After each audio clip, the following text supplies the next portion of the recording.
Congreso aprueba exonerar prisión preventiva por uso de armas en defensa propia. El Congreso de la República acaba de aprobar el uso de armas por parte de ciudadanos en situación de legítima defensa. Es decir, no se procederá a la prisión preventiva contra aquellas personas que utilicen armas para proteger su identidad o la de terceros, siempre y cuando no existan antecedentes penales o una sentencia firme previa. ¿Correcto? Correcto, pero no lo entiendo del todo, ¿sabes? Bueno. Y además me pongo a pensar, ¿y cómo defines cuándo es defensa propia? ¿Cómo lo compruebas? ¿Cómo lo demuestras? Es cierto. Bueno, menos mal que están aquí en la cabina. Sí. Oh, casualidad. ¡Tarán! Los hemos invitado al general en retiro Miguel Hidalgo, exministro del Interior, exdirector general de la Policía Nacional del Perú, y al doctor Andy Carrión, abogado penalista. Bienvenidos. Muy buenos días y gracias por la invitación. Muchas gracias. Igual, gracias por la invitación. Estamos a la orden. Bueno, muy bien. La primera pregunta ya la planteaste tú, Sara. ¿Qué significa? Vamos a preguntarle al abogado, doctor Andy Carrión. ¿Qué significa esto? Bueno, de lo que estamos hablando y la presentación que hizo Carlos respecto a esta norma, estamos hablando de la legítima defensa. Es decir, bajo qué circunstancias una persona puede defenderse de un ataque incriminado por un tercero, ¿no? Es decir, alguien viene, te agrede, y bajo qué presupuestos puedes tú repeler esa agresión, y si le causas un daño, incluso así sea la muerte, esto está justificado. ¿Puedo dar un pero? ¿Qué pasa si se trata de una pareja de esposos o de convivientes y de pronto el hombre se pone agresivo y la mujer chapa el arma, plum, lo dispara y ahí quedó todo? Existen determinados presupuestos precisamente para poder calificar una conducta como de legítima defensa o no. Por ejemplo, que haya primigeniamente una agresión y esta agresión sea ilegítima, una agresión actual, una agresión efectiva.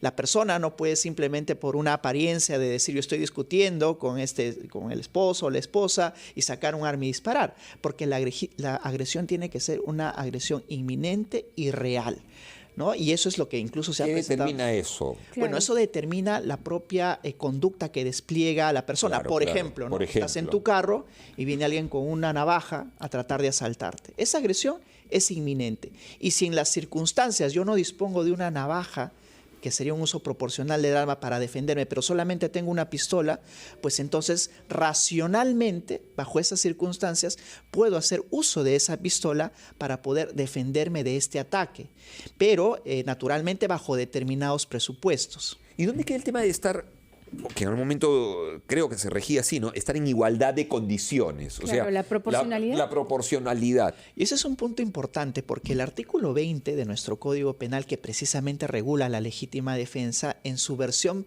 previa, es decir, no en esta modificada, exigía la proporcionalidad del medio empleado. Es decir, si viene con una navaja, tú tienes que sacar tu navaja. Navaja. De igual a igual, digamos. De igual a igual. Nos metimos de igual a igual. Y se acuerdan. Lo cual no era, entre otras cosas, además, es irreal, porque si yo tengo un arma, pero el ladrón, pues, domina el arma, la maneja en muchos casos mejor que yo, y además me va a disparar en una. Y se dio, perdón que interrumpa, una circunstancia que recuerdo que la hemos pasado acá también. Resulta que era una pareja, la mujer era grande en tamaño y el esposo era pequeño. Y había una discusión y al hombre casi termina, digamos, en coma. Y ahí era un tema de proporcionalidad que el abogado defendía. Claro, pero se han dado a raíz de los casos que recordarán ustedes una ola de asaltos a conductores, vehiculares que eran asaltados, pero de pronto uno y otro empezaron a usar sus armas, pues todos ellos eran procesados. Incluso la Fiscalía en oportunidades solicitaba las detenciones preliminares de aquellos conductores que se defendían frente a este ataque.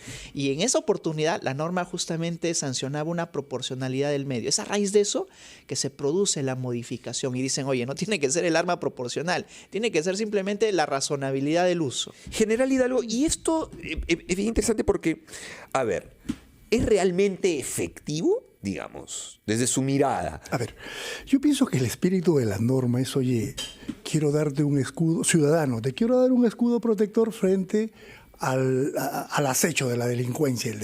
Acá tienes una ley que te va a permitir usar un arma y bueno, después se investigará si esa arma la usaste correctamente o no. ¿Correcto? Ese es el espíritu de la norma. Correcto. Pero acá tiene que ver mucho el ciudadano.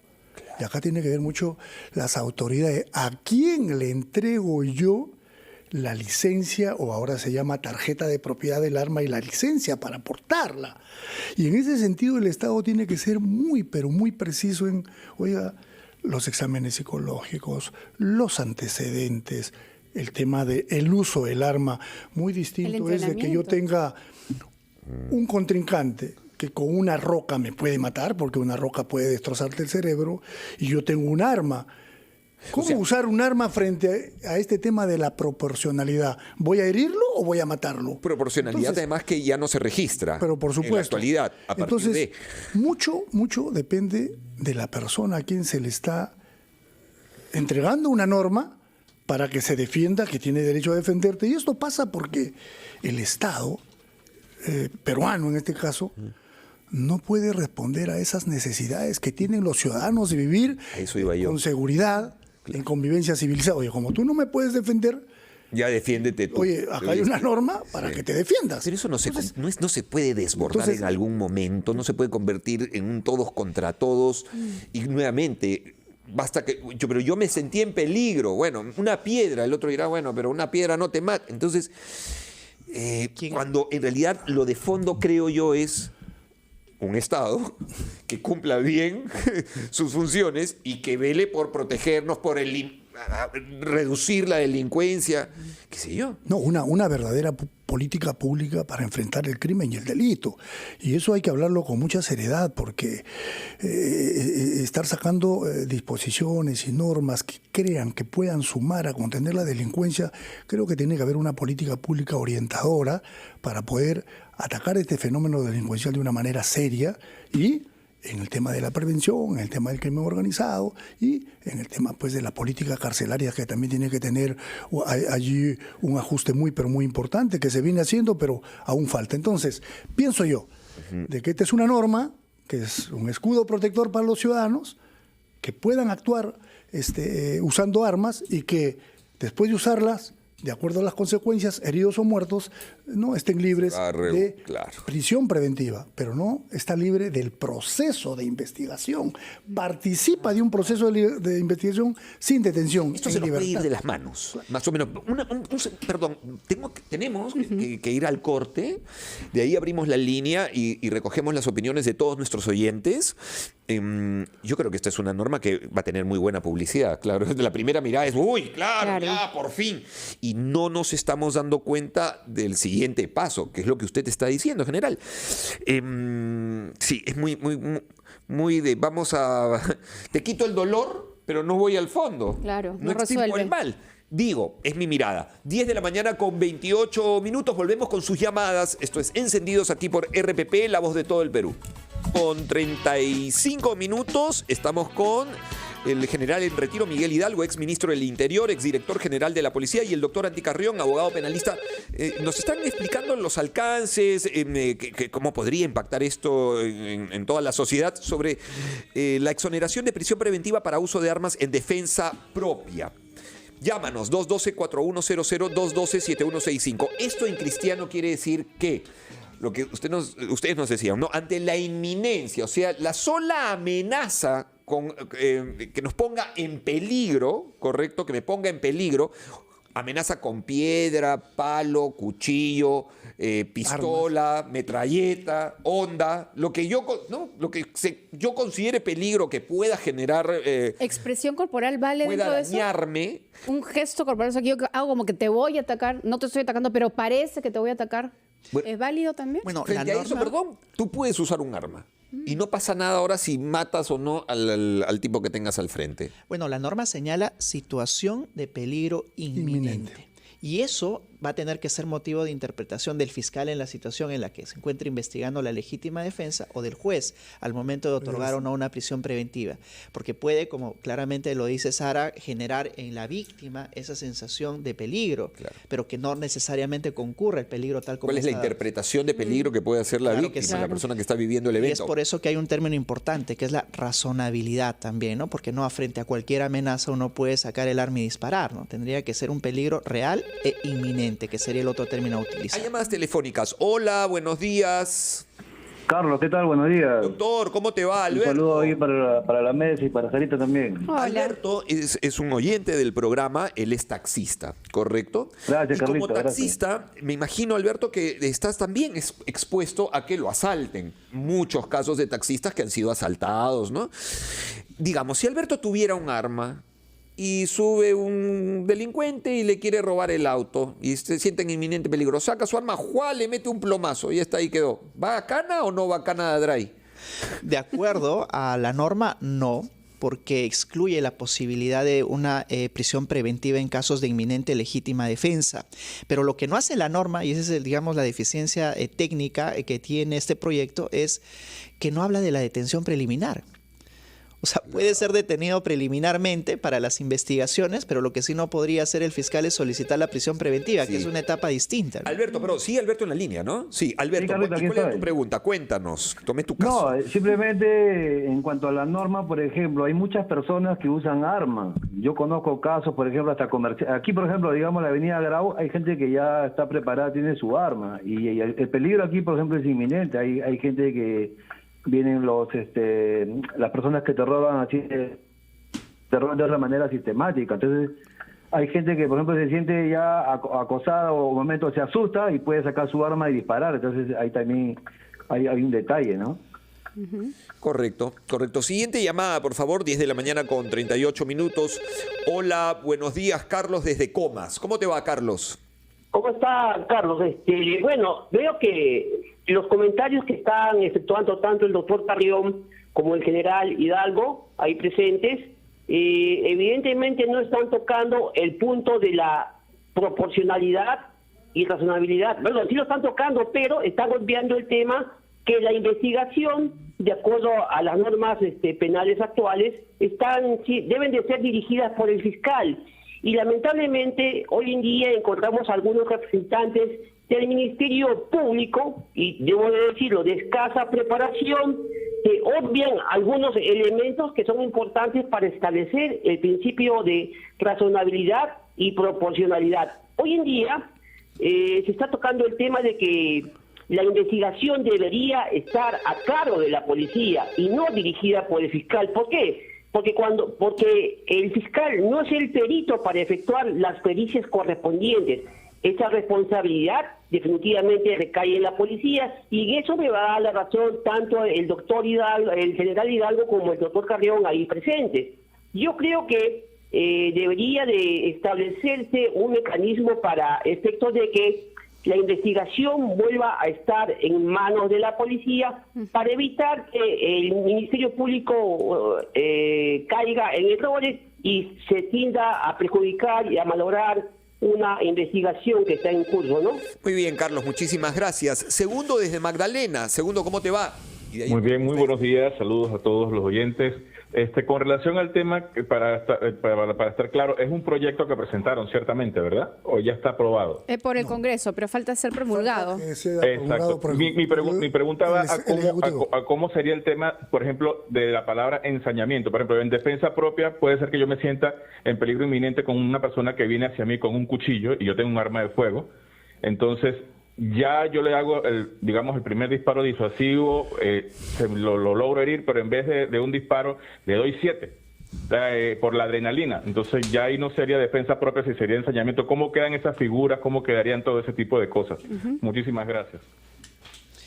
Bueno, comenzaríamos por la última pregunta que parece interesante, ¿no? El hecho de que, en efecto, una persona se te esté acercando con una navaja y tú podrías dar eventualmente un disparo disuasivo, pero este no es el caso, sino que le das 7 y no le das a matar, sino a rematarlo. Esto, por ejemplo, no es una reacción razonable, ¿no? Porque lo que busca el derecho, y al menos con esta norma, es de repeler el ataque. Y si repeler el ataque implica darle un disparo en el cuerpo, por ejemplo, pues estaría justificado.